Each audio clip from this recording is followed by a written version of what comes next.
Yo, what is going on, guys? It's me, your boy Yumiko, and welcome back to a brand new video. And today we're going to be looking at all the brand new changes and fixes coming to Rainbow Six Siege and Crystal Guard. So let's jump straight into it. Okay, so yesterday we looked at the brand new operator Osa, and I did mention in that video that I was going to be talking about all the other stuff in today's video. So let's jump straight into that today. Right, so there's Osa. We talked about her yesterday, and yeah, so we're pretty much going to talk about all the fixes, all like the stuff that's happening, all the changes and stuff that's coming to the game and stuff like that. So here are the map reworks. Now, how I'm going to do this, I'm not too sure. Like, I'm not sure whether I'm going to be putting some footage over me talking right now, or whether I will do this at the end of the video with the title of what's happening and being changed in the map. I'm not too sure yet, because I'm doing this live right now, obviously, as you can see, and this is off the cuff. It's right off the top of my head. I'm just reading what's happening. So I'm not too sure if I'm going to maybe add some gameplay later or over the top of this right now. So if I do this now, then you'll see it on screen. If not, I will probably put some text saying it'll be at the end of the video or something like that. The first one is bank. And now pretty much the vehicles and the exit have been moved to new locations to prevent the runouts. So it's here pretty much. I can see where my cursor is.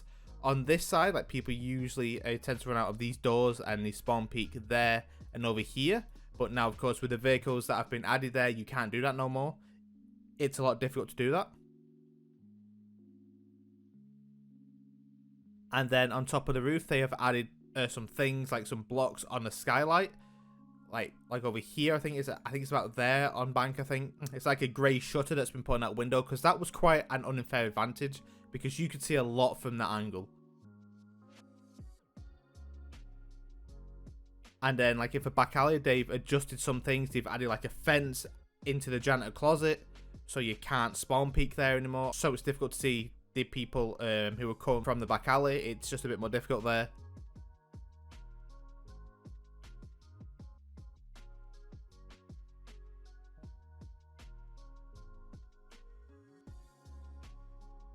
And then a terrace, which I believe is on the other side of the map, has been changed as well.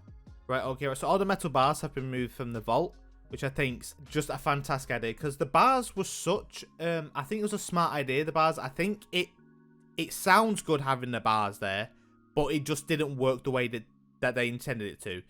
Simply because it just doesn't work. Because you have a gunfight with someone in vault, I would say that 95% of your bullets will hit them bars, so it's just not a good thing. I think it was intended to be a good thing, but it just wasn't a good thing. And now there is a hatch that leads into B Vault, which, of course, that wasn't there before, which is kind of cool. And the railing on the stairwell are now destructible, which they weren't before. Yeah, it's pretty cool. And they've also covered off here. You see this window here, garage, like, they blocked that entirely off apart from one window right at the end over here. So that's completely changed, which I think is really good. Okay, moving on to coastline now. So some of the windows in the courtyard have been blocked off, and all the windows can now be barricaded. Like the ones in luggage can now be barricaded, which is good. And there's no bars there now, I believe. I think they've all been removed, so now you can barricade them, which is awesome.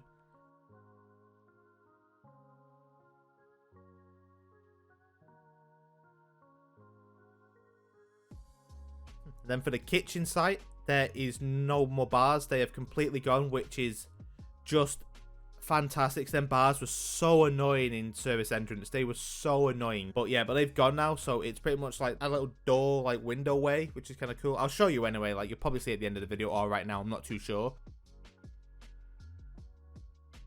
The exterior wall in VIP Lounge is now breakable. So they've got rid of the big double window in VIP Lounge, and they've put a wall there. Yeah, so it's a wall to reinforce, like put a mirror there or whatever. And yeah, so in between the door and where the old double window was, you can now rappel up, because they put like a little rappel thing there, so you can get onto like the pink tarp and to the roof a lot quicker. So yeah, that's that.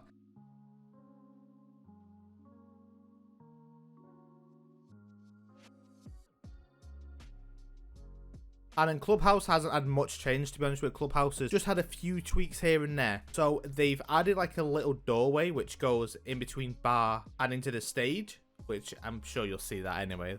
I keep saying this, but like, I'm going to show you anyway. So like, I don't know why I keep saying this. I'm going to show you all anyway. But yeah, right, so there's a doorway that's been added between the stage and the bar. and a pathway which connects the kennels and the graffiti area, which is really good and I think really needed because you had to go all the way around, whereas now you can just cut through and it's a lot easier. Okay, so moving on from the maps, we have the elite customization. The players are now able to equip any headgear with an elite uniform and any uniform with an elite headgear, as long as they are both owned and belong to the same operator. Now, this is just for now. It's because they were talking about this, whereas in future updates they will do this with every single operator. So you can customize all operators. So if you want to have, say, the Ash Elite, the Tomb Raider one with, say, let's say Pulse, for example, then you can have that with them characters. Or say like you want Dokubi Elite with Chanka, you can have that. But for now, you can only have it with the same operator. So you can only have, say, the Bandit. This is the Bandit Elite with the cap. To the Twitch Elite with a regular uniform. The Jaeger Elite. To the Ella Elite with different headgear. And then Chanka and stuff like that. So yeah, so you can do that, which is pretty cool. And I am very excited for when the full customization comes out, because I think it's going to be really cool. And there are going to be so many insane designs that you can make with different operators, stuff like that. And I think that'll be a really cool video, so maybe I'll make that when it comes out.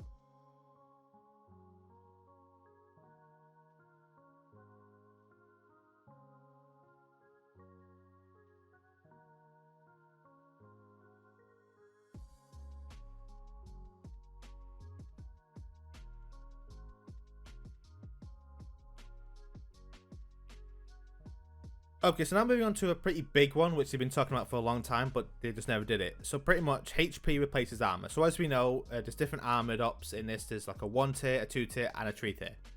So now it says that operator armor has been converted to health. So 3 armor operators now have 125 HP, 2 armor operators have 110 HP, and 1 armor operators have 100. So instead of seeing 100 on all the operators, you would see them respect. So if you have a 3 armor, you have 125, a 2, 110, and a 1 will be 100. So yeah, so I think that's a really cool change. And now they've also added this to the game. They've also added like a little rim light around the players, which I think is really cool because this stops people blending into walls and plant pots and statues and everything else that you can blend into in this game. So that's really cool. You can see here, this is what it looks like. So this is Capcan. As you can see, he has like a little glow there. Now, I know what this is because they used to have this on PlayStation 4. They used to have this on Villa, I believe, when it was kind of like dark and dimly lit. Yeah, so that was on there. So I know what it looks like already, which is pretty cool. And they've also changed the like kill stealing sort of thing, because as you know, people tend to steal kills. So yeah, so pretty much it says here, the players will now get a kill score when they down or completely eliminate an opponent. Players will receive an assist score when they eliminate an opponent who was already downed by a teammate. Note, the kill feed will display the name of the last player to damage the opponent whether or not they got the kill or assist. The down but not outscoring event has been moved. This prevents players from gaining an unfair intel when they down an opponent who isn't in their line of sight. And now for some balancing the things that they've done. So they have pretty much changed Twitch. They've given her a regular drone, and the reason for this is because when they implement the changes where you can change your attacking operator before the start of the round, they want it to feel seamless.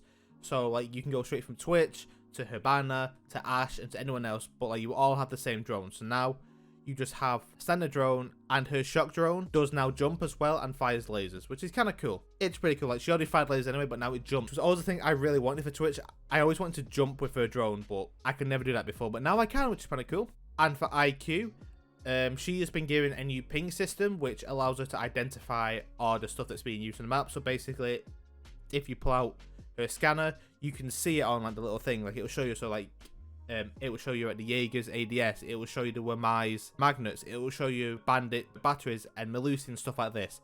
So that's really cool. And now Mute's things just changed from a cylinder to a sphere, which okay, I don't really know what that means, but sure, it's changed. Cool, I guess. And now this one's a pretty important one as well, which is pretty huge for Fuse players.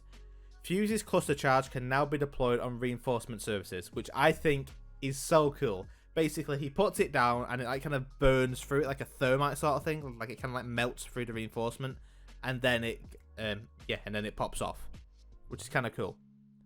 And they've also improved the flashbang, which I think was really needed, because like sometimes you flash someone and they'd literally just turn away, and yeah, and then they would kill you because they weren't flashed fully. So yes, that's kind of annoying, but yeah, they seem to have changed that here, which is kind of good. And then if you guys are interested, they have changed the price drop for some of the operators. So yeah, so if you guys are interested in that, they have changed this. It's kind of cool, I guess. They've lowered the price of renown and the credits for them. So yep, if you don't have these guys in your roster, go buy them. Cool. And now here is the seasonal skin, which by the way, I think is one of the best seasonal skins they've done for a very long time. It's such a clean skin, so smooth. Like, I can't really view it in like a better picture here. But yes, I just think this looks really clean and really nice, and I would definitely be picking this one up. Yes, the AK-12 has had some recoil, stuff like that, and some other changes. Thinker has lost her hard breach gadget, but she now does have frag grenades back. And Sledge has lost his SMG-11, which I thought was kind of a weird change in my opinion, but I guess what it is. And then Glaz has now got 15 bullets instead of 10 in the sniper rifle, which is awesome. And then Iana has lost her 2 times for the G6 and lost her 2.5 for the ARX. Okay, so for Twitch, she now receives a standard drone during the preparation phase, and then during the action phase, she gets a shock drone which can now jump. So yes, pretty cool.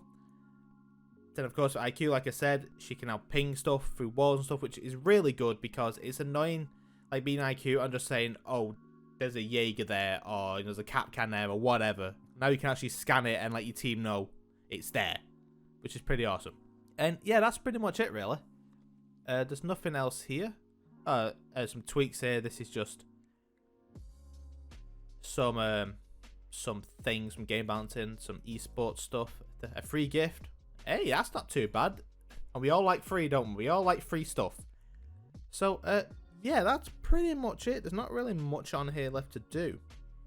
Oh yes, and I forgot to mention they also have changed the new ranks, because Diamond now has 3 ranks. They've got Diamond 3, Diamond 2, Diamond 1, which doesn't matter to me because I'm not going to get into Diamond because I'm literally dog water at this game. But yeah, so if you guys are going to get into Diamond, then you have 3 more ranks to go through. So yes, and that's pretty much it. So yeah, I thank you guys for watching the video, and until next time, I will catch you later. Goodbye.